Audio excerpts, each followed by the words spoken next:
Madame, Monsieur, bonsoir et bienvenue à votre émission Appalaches en quelques mots. À l'instar du Fonds de diversification économique du Centre du Québec et de la Mauricie, du Fonds de diversification économique de la MRC des Sources et du Fonds d'aide à l'économie de Lac-Mégantic, la MRC de l'amiante possède maintenant son Fonds de diversification économique à la hauteur de 50 millions de dollars.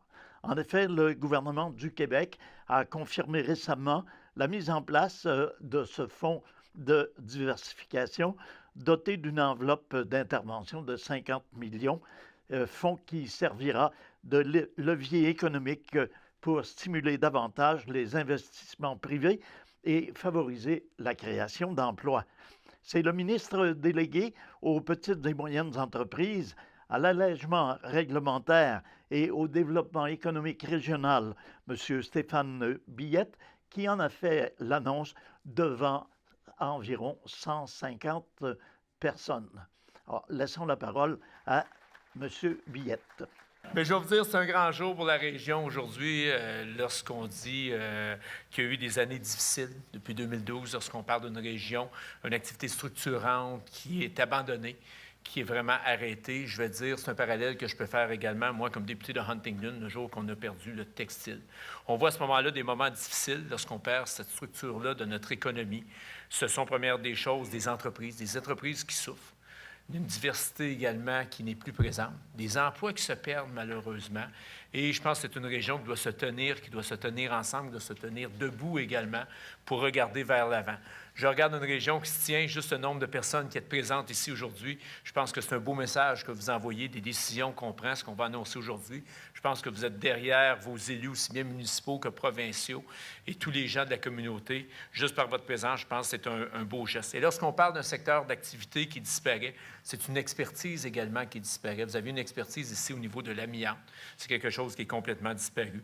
Les emplois. Les PME également qui soutenaient ces grands donneurs d'ordre-là, qui avaient développé des expertises au niveau de leur processus de fabrication, des équipements, de l'outillage. Donc, je pense que c'est un impact vraiment majeur. Et on pense souvent aux entreprises directes, mais également les emplois indirects, que ce soit la restauration, que ce soit les différents secteurs d'activité. Vous en êtes aujourd'hui dans un endroit, vous êtes dans un endroit aujourd'hui, on est dans un endroit aujourd'hui vraiment qui démontre la diversification, se tourner maintenant vers le tourisme d'affaires également, de congrès. Puis je pense que c'est des actions vraiment concrètes qui démontrent à ce moment-là le vouloir de la communauté et le pouvoir également de cette communauté à pouvoir réaliser de grandes choses, de grands gestes. L'annonce qu'on a fait aujourd'hui, je pense qu'elle était attendue. Notre premier ministre, notre chef, était venu ici lors de l'élection 2012. Il avait parlé d'un fonds de diversification. Mes collègues m'en ont parlé, je ne vous dirais pas presque à toutes les semaines, mais presque à tous les jours, depuis que je suis élu, nommé comme ministre au développement économique régional. Et je vais dire, ma collègue également était venue ici au mois de juin l'an dernier pour en faire également une annonce de prévision à ce moment-là. Et je pense qu'il y a deux mots, le mot ténacité et le mot préoccupation pour leur milieu de mes collègues, des élus également locaux, régionaux également. On fait en sorte qu'aujourd'hui, j'ai le plaisir de vous annoncer le Fonds de diversification économique de la MRC des Appalaches, un fonds de 50 millions de dollars pour la région, ici même, la MRC.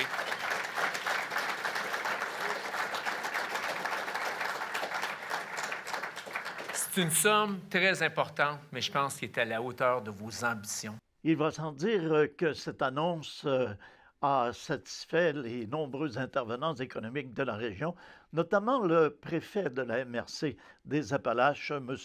Paul Vachon, qui a brossé un historique du dossier. On y a droit, on le mérite. On le mérite par notre histoire. On le mérite également par notre économie. Vous savez, on a contribué beaucoup à l'économie du Québec. Ne serait-ce qu'à la fin du 19e siècle, puis au 20e siècle, là, les gens n'avaient pas d'ouvrage. Vous savez à quelle place qu'ils allaient? Dans le nord des États-Unis, dans les filatures de coton un peu partout. Ils étaient par milliers. Bien, les mines d'amiante étaient, elles aussi, une façon de répondre aux besoins économiques. Puis il y en a beaucoup qui sont restés ici parce qu'on avait les mines d'amiante. C'est loin d'être négligeable. Puis pendant tout le 20e siècle, on a payé des salaires, on a eu des milliers d'emplois directs et indirects associés à l'économie des mines d'amiante. Alors, le premier ministre a raison, on le mérite, on y a droit. On a contribué à l'économie pour le développement du Québec et du Canada. On ne vient pas demander à charité. On a travaillé, puis on a développé le Québec. Vous pouvez comprendre notre désarroi et notre colère lorsque la première ministre du Québec, Pauline Marois, en 2013, a annoncé la fin de l'amiante sans aucune compensation. Ça, on ne le méritait pas. Ma face ne le dit pas, mais je suis heureux là, aujourd'hui. Vous n'êtes pas au courant, là. Je suis de bonne humeur. C'est une très bonne nouvelle qu'on a, là. Soyez rassurés, là. Inquiétez-vous pas. Je veux souligner le travail de Laurent Lessard. On en a parlé tantôt, mais Laurent a été le porte-parole tout le temps. Et c'est grâce à M. Lessard qu'on a pu avoir une entrevue avec la vice-première ministre du Québec de l'époque, Lise Thériault, pour être capable de faire valoir notre point de vue, puis démontrer la nécessité qu'on ait un fonds pour développer notre économie ici au Québec. Et c'est grâce au travail de M. Lessard. Le maire de la ville de Thetford, M. Marc-Alexandre Brousseau, était évidemment fort satisfait de la tournure des événements et il a ajouté ses commentaires. Écoutez, comme je ne suis pas prof d'histoire, j'ai presque envie de reprendre le texte de Paul et de le relire à nouveau. Je pense qu'il y a beaucoup d'éléments là-dedans qui sont importants et qui méritent d'être répétés et surtout d'être retenus. Donc, j'avais l'intention de faire une courte mise en contexte, mais en fait, Monsieur le préfet l'a fait en bonne partie. Je pense que peut-être ce que je pourrais ajouter qui est important, c'est vraiment, contrairement à ce que plusieurs personnes peuvent penser, l'industrie de l'amiante, dans le monde, il s'en vend encore de l'amiante, puis il s'en vend peut-être plus qu'on le pense. Donc, la situation qu'on vit aujourd'hui a été créée par une décision des deux paliers de gouvernement et non pas par une condition de marché. C'est vraiment les deux paliers de gouvernement qui ont décidé ici qu'on ne participait plus à cette économie-là, puis que ça nous a touchés évidemment de plein fouet. Donc, on le sait, il y a quand même eu quelques décennies de déclin de ce côté-là ici. On est parti de 5 000 emplois directs à peut-être un gardien de sécurité aujourd'hui. Et puis, on vit aussi avec les traces de cette industrie-là qui perdure depuis le 19e siècle, c'est-à-dire, on sait qu'on a peut-être 400 à 500 millions de tonnes de résidus miniers un petit peu partout. Donc, c'est sûr que ça a certains impacts. Là. Monsieur Vachon, tout à l'heure, faisait référence à certains médecins qui travaillent peut-être pas assez dans des cliniques et un peu trop dans des bureaux à parler de nous. Mais il reste qu'on est très content, puis je salue M. Lessard a sûrement participé à la sortie récente du docteur Barrette, du ministre Barrette. Je ne sais pas si on dit-tu le docteur ou le ministre. Le ministre et le docteur Barrette qui nous a donné un bon coup de main. Il reste à voir de façon opérationnelle sur le terrain de quelle façon on va pouvoir se servir de cette déclaration-là, parce que ça nous causait beaucoup de pétrins, beaucoup de troubles et beaucoup d'ennuis financiers par rapport à cette situation-là. Mais pour en revenir à la situation d'aujourd'hui, en fait, je pense que c'est important de mentionner que notre force de caractère, notre créativité nous ont permis de nous relever par rapport aux situations qu'on a connues dernièrement. On a des entreprises, on a des organismes à but non lucratif, on a des municipalités qui ont mis sur pied de nombreux projets à succès. Donc, on le voit, entre autres, c'est intéressant de voir la conférence de presse à quelques pieds d'un chantier important qui est le centre de congrès qu'on est en train de mettre en place. Mais on passe à l'espace entrepreneuriat aussi. Il y a la première phase du centre historique d'Amin King qui s'est mis en place. Donc, il y a plusieurs projets très intéressants, puis c'est sans compter les nombreuses entreprises qui ont des projets depuis un petit bout de temps. Au cours des dernières années, ça a été financé beaucoup par Développement économique Canada, qui avait mis en place une initiative importante pour nous au niveau du financement de nos projets. Il y avait les programmes réguliers du gouvernement du Québec qui, dans plusieurs cas, étaient déjà au rendez-vous. Donc, c'était déjà intéressant. Puis le résultat de ça, bien, en fait, c'est une économie qui est florissante présentement chez nous. On le voit encore, les 3 premiers mois de l'année, on était à 300 % des permis de construction de l'année passée. Et j'ai vu les chiffres d'avril, ça se poursuit encore de la même façon. On commence à vivre des difficultés de recrutement comme partout ailleurs au Québec. Donc, c'est toujours une bonne nouvelle. Mais en même temps, il reste des défis, il reste des projets. On sait que l'argent de Développement économique Canada, ça tire à sa fin au niveau de l'initiative qu'on avait. Donc, l'annonce aujourd'hui arrive à un bon moment. Ça vient confirmer qu'il y a de l'argent disponible pour des prêts à nos entreprises. Il y a une petite partie de subvention qu'on va travailler très fort à étirer l'élastique, entre autres pour certains projets. Puis, M. Lessard en parlait tout à l'heure. J'apprécie les interventions qu'on a entendues. Donc, c'est sûr qu'on va travailler le plus possible pour faire en sorte de développer ça.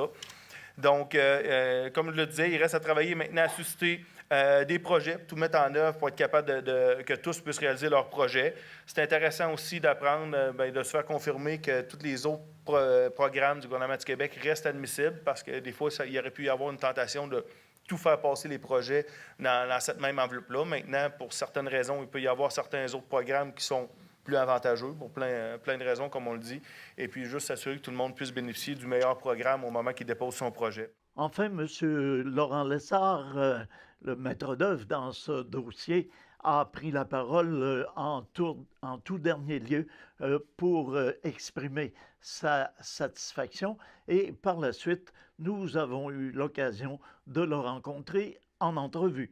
L'art de conclure, c'est la différence en politique. Alors, merci de m'avoir aidé à réaliser tout ça.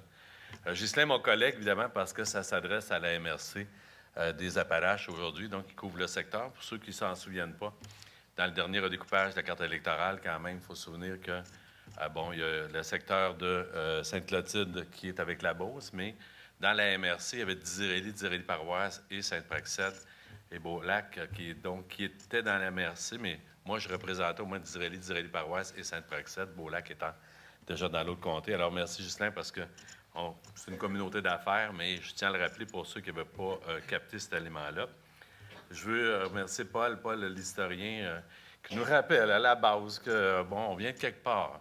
Si on va aller quelque part, donc il faut se souvenir d'où on vient. C'est important, c'est ce combat-là. Alors donc, merci, Paul, de ce témoignage-là, puis aussi ton apport pour le développement de ce fonds-là, puisqu'on a eu plusieurs rencontres. Parfois, peut-être pas assez, mais le temps pressait aussi. Alors, merci aussi, Marc-Alexandre, qui a indiqué à un moment donné que ça prenait un fonds de 50 millions. Tout le monde, c'est un fonds que personne ne veut nommer. T'sais. C'est quoi la hauteur? C'est quoi la barrière à quelle hauteur que j'essaie de sauter par-dessous, moi? Alors donc, à un moment donné, il a dit, nous autres aussi, on doit 50 millions de dollars pour faire le fonds. Alors, merci, donc, au nom de la Société de développement économique aussi de la région. Et, nécessairement, au niveau de la Chambre de commerce, merci Alain. C'était ta première élection, mais elle était très bonne. Non, c'est beau. Et sa directrice générale qui est contagieuse aujourd'hui, donnez-y pas la main. C'est la personne à éviter. Je reviens un peu en arrière. Évidemment, je disais, le parcours est quand même long. Faut s'en rappeler. Moi, je pensais pas vivre ça, mais un jour, assis dans mon salon en 2012, j'écoute le débat des chefs. Et ça part de là. Honnêtement, je pensais pas, là, la mine était à terre, elle relançait. Les travailleurs avaient accepté une convention de relance. On s'était prononcé sur la mine asbestos parce qu'on avait un investisseur. Puis donc, ça donnait tous les éléments de relance des activités de la mine suite à l'abandon ou à la faillite de la société en commandite, Stéphane. Mais il y avait donc tous les éléments pour la repartir. Les travailleurs avaient accepté. Alors, on s'en va au débat des chefs en 2012. Et honnêtement, heureusement que j'étais assis, j'aurais tombé. Parce que je ne pensais jamais que d'un débat des chefs, on allait voir apparaître le débat sur l'amiante. Et là, je revois encore M. Legault qui attaque Mme Marois de lui demander est-ce qu'elle va faire cesser l'activité des mines d'amiante qui tuent la population. Puis là, le débat est là-dessus. Honnêtement, sincèrement, là, je ne pensais pas vivre ça. Et bon, la réponse a été donnée. Mme Marois cherchait son lieu d'activité, puis il dit, non, c'est pas quelque chose qu'on va encourager. Finalement, c'était M. Charest qui était à ce moment-là au débat. Alors donc, Mme Marois a pris elle est devenue le gouvernement, puis c'est correct, c'est légitime. Elle avait un mandat de la population, mais deux gestes qui ont été posés assez rapidement. Fermer la centrale de Gentilly. Il y a eu un fonds de 200 millions pour la région de Gentilly et la grande région du centre du Québec. Moi, j'en suis le ministre responsable, donc j'ai donné ou attribué des contributions pour cette section-là. Et il y avait Asbestos qui était en plein développement, donc ils ont arrêté le développement de la mine, carrément. Ils ont arrêté le prêt, ils ont converti le prêt directement aux entreprises. Puis nous autres qui étaient là, on disait, regarde, c'est une fois, deux fois. Quand l'État t'arrête, c'est pas le marché, c'est pas l'offre et la demande, comme tantôt M. le maire disait. C'est arrêté parce que l'État, moi, on a combattu bien des affaires ici. Mais l'État, là, c'est bien la dernière affaire qu'on voulait combattre. Sur relancer les activités de la mine pour les fournisseurs, l'aide aux employés, etc. Alors là, l'État a fermé. Donc, eux, ils ont eu 200 millions parce qu'ils ont fermé Gentilly, 50 millions à Asbestos parce qu'ils ont fermé la mine, et nous autres, on a eu droit à un comité de concertation. Oui, je suis soulagé parce que ça a été long. Ça a été long, puis c'est tout un peu dur parce que faut que tu recommences l'histoire. Donc, c'est comme 2 premiers ministres, 3 ministres avant d'arriver, plusieurs remaniements ministériels qui faisait allonger. Puis je voyais la date du dernier budget avant les élections. Je me suis dit, non, faut pas que je dépasse ça. Parce que si tu le concrétises pas là, puis si c'est pas nommément marqué, je voulais être sûr que ça soit tampon fer rouge. Alors, dans le budget, ils ont repris les 25 millions que Stéphane avait eus suite à la mise à jour économique. Mais, comme je disais tout à l'heure, si c'est pas marqué 50, tu commences avec 25.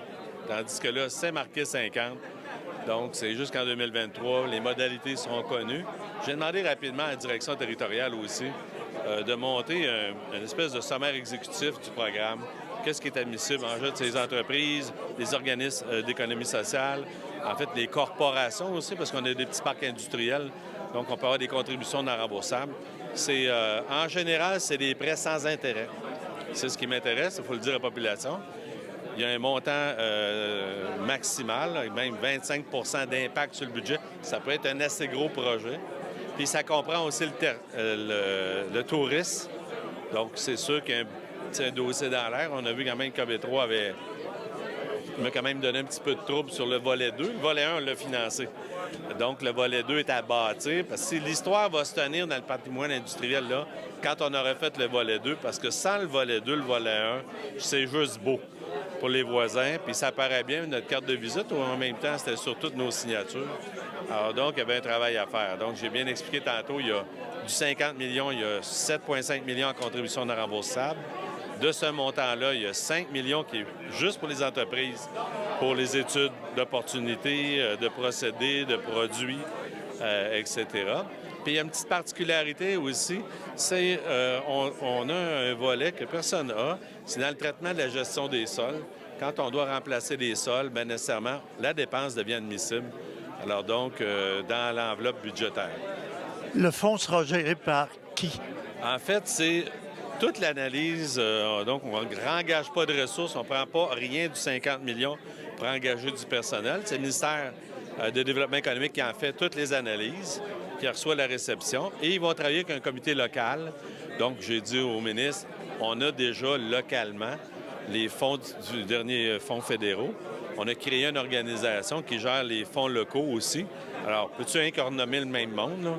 Puis, si vous voulez l'étendre un peu, ça ne me dérange pas, mais alors, recommencez pas, là, parce que déjà, eux, les fonds locaux sont sollicités, mais il faut qu'ils sachent tous les dossiers qui ont été déposés, admis et susceptibles de se faire. Donc, on ne va pas commencer une double instrumentation. Le ministre s'est montré favorable à ça.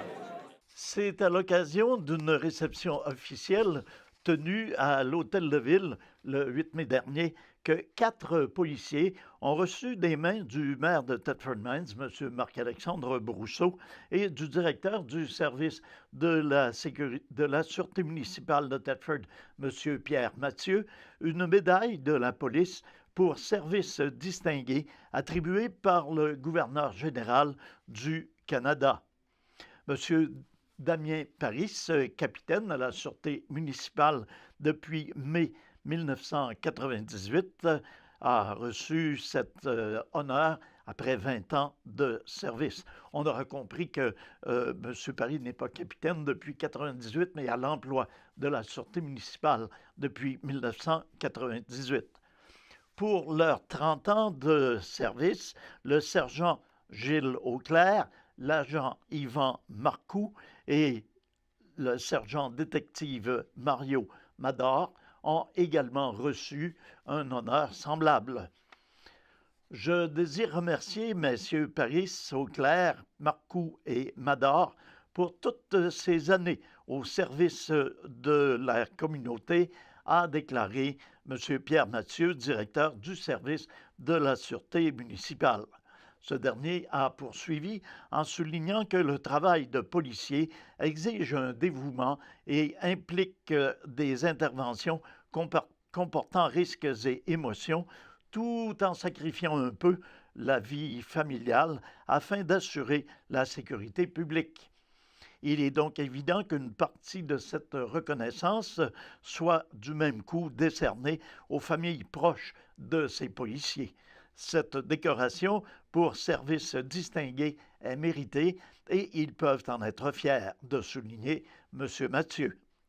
Quant au maire de la ville de Thetford, il a conclu en déclarant que la ville est fière de la qualité du service offert par l'équipe de la Sûreté municipale et tient à remercier tous les policiers honorés qui mettent leur expérience et leurs compétences au service de la population depuis toutes ces années. Nous sommes privilégiés de pouvoir bénéficier d'un milieu de vie sécuritaire et c'est en grande partie grâce à la présence et à l'expertise de notre corps policier. Au nom des membres du conseil municipal, le maire de la ville de Thetford a félicité les 4 récipiendaires pour cet accomplissement remarquable et leur a souhaité une belle continuité. La médaille de la police pour service distingué fait partie des décorations officielles de la chancellerie du gouverneur général du Canada. Elle a été créée le 12 août 1983 pour reconnaître les policières et les policiers qui ont servi de manière exemplaire, qui ont eu une conduite irréprochable et qui ont effectué leur travail avec efficacité. Les récipiendaires doivent avoir cumulé 20 ans de service à temps complet dans l'une ou l'autre des forces de police canadiennes reconnues. Le musée minéralogique et minier et le centre historique de la mine King, KB3, sont heureux de lancer la prochaine saison touristique qui débutera avec l'ouverture du centre historique le 17 mai prochain à 13h. En ajout aux populaires expositions permanentes du musée et du centre historique, plusieurs activités seront organisées sur les 2 sites jusqu'en octobre 2018. En parallèle à ces activités, le tout nouveau tour historique de la ville de Thetford Mines sera offert tous les jours dès le 1er juillet jusqu'au 3 septembre. Cette année encore, notre équipe a misé sur une programmation voulant faire du musée et du centre historique des lieux de rassemblement et d'expériences culturelles uniques où l'histoire de la région sera mise en évidence, de dire M. Yvan Fauché, président du conseil d'administration du musée minéralogique. Au nombre des événements qui ponctueront cette année d'activité, l'ouverture de KB3 et sa vente de garage lors de la fin de semaine des 17 et 18 mai. Au mois de juin, sur le site du KB3, l'ouverture de l'exposition temporaire de photographie de halte minière Mont Fuji, de même que les activités de contes et légendes avec le conteur M. Marcel Lafleur. La première exposition le 2 juin plutôt et le 29 juin en soirée pour l'activité du conteur Marcel Lafleur. En juillet, 2 conférences, les 100 ans de la grippe espagnole et une conférence historique avec M. Maxime Corriveau. Au mois d'août, la 3e édition du Stairfit Challenge, la conférence Thetford Mines par ses écrits, l'ouverture de l'Observatoire les 16, 17 et 18 août, le camp de jour pour les 5-12 ans et la reprise de l'activité de contes et légendes. Septembre et octobre marqueront également des temps forts dans cette programmation. De plus, dans le cadre de la 53e finale des Jeux du Québec, vous êtes invités également à venir visiter au musée l'exposition temporaire Match parfait, sport et sciences qui est présentée jusqu'au 9 septembre. L'Association coopérative d'économie familiale Appalaches-Beauce-Chemin se joint à la Coalition des associations de consommateurs du Québec, Option consommateurs et Union des consommateurs, pour s'adresser d'une même voix à l'Assemblée nationale, au gouvernement et au ministre des Finances, l'honorable Carlos Letao, pour demander le retrait du projet de loi 141 et elles invitent tous les intervenants qui partagent leurs préoccupations à se joindre à leur demande. Le projet de loi 141 vise à réformer complètement l'encadrement du secteur financier québécois. Il contient en tout plus de 2000 articles et vise une soixantaine de lois, dont une douzaine qu'il remplace ou modifie en profondeur. Beaucoup de réformes proposées sont également très complexes et très techniques, mais elles auront des impacts considérables sur les consommateurs et sur l'industrie. La Commission des finances publiques doit maintenant analyser ce projet omnibus et ses membres ont reçu du ministère des Finances au moins 4653 pages de notes explicatives. Alors, on comprend ici la demande de retrait du projet de loi 141. Alors voilà, c'est déjà tout pour notre émission pour cette semaine. Je vous invite à être des nôtres la semaine prochaine pour un bulletin semblable. Entre-temps, je vous remercie d'avoir été des nôtres et je vous invite à demeurer à l'écoute alors que notre programmation régulière se poursuit.